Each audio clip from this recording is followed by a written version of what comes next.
Aalagaan ka, mapagmahal at matatalahanin.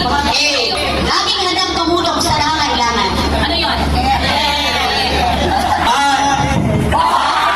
Inspirasyon sa iba dahil sa kanyang kabutihan. Ang tipong gumagawa ng tama kahit walang nakikita.